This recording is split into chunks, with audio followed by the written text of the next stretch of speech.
Olá, eu sou Ailton Ferreira. Vamos nós com a tirinha da história desta terça-feira, 7 de dezembro de 2021.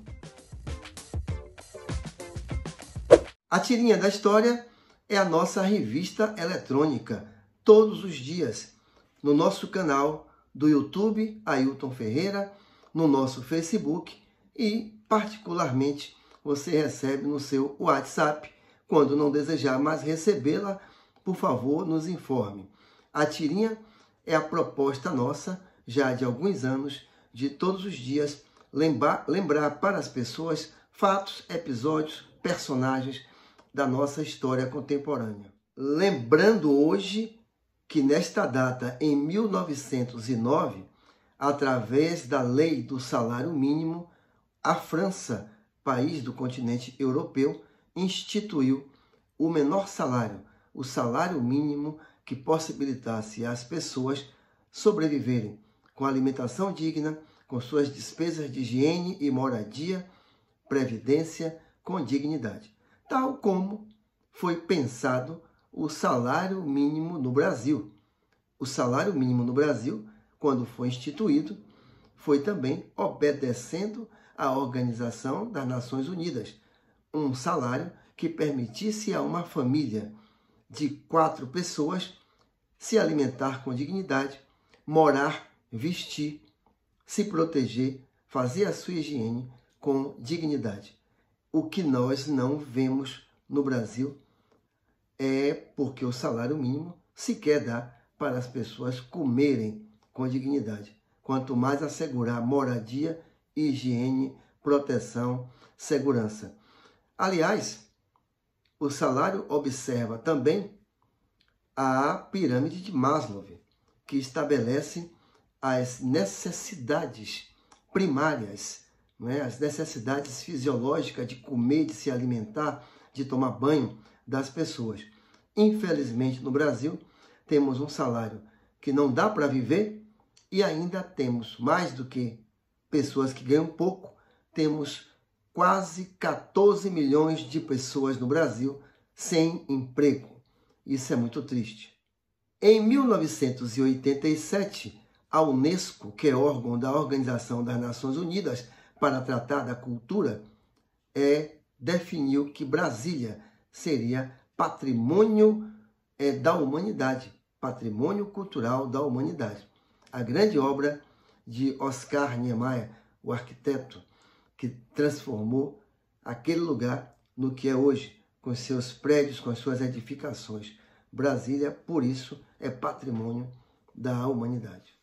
Lembramos aqui que na mesma década, 2 anos antes, em 1985, o Pelourinho, Centro Histórico de Salvador, capital da Bahia, foi considerado pela Unesco como patrimônio cultural da humanidade. O conjunto de normas jurídicas que definem as penas, que definem o que é a infração, esse conjunto nós atribuímos o nome de Código Penal.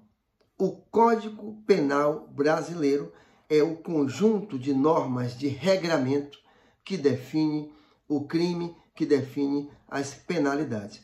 Portanto, nesta data, em 1940, ainda no governo de Getúlio Vargas, foi promulgado o Código Penal brasileiro. Em 1999, foi extinta a Rede Ferroviária Federal. A Rede Ferroviária Federal era a empresa estatal brasileira responsável pelo serviço de transporte ferroviário, que é um serviço revolucionário, que barateia o preço das coisas, das mercadorias, do alimento e do combustível.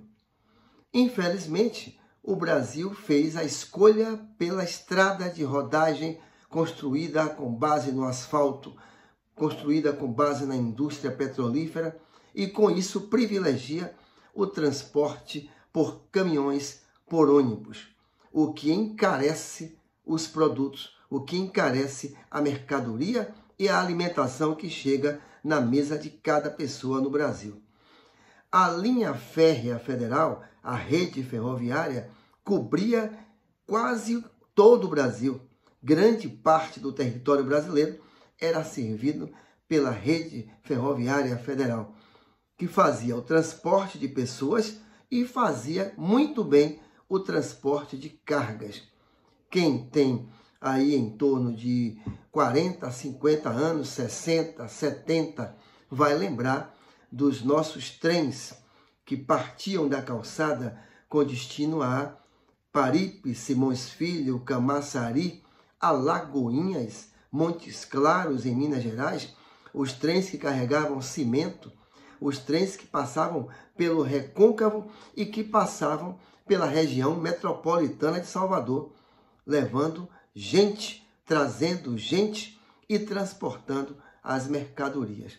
Infelizmente, a escolha do Brasil e do capital e das empresas brasileiras foi uma escolha que tirou, como diz o outro, tirou da linha os nossos trens.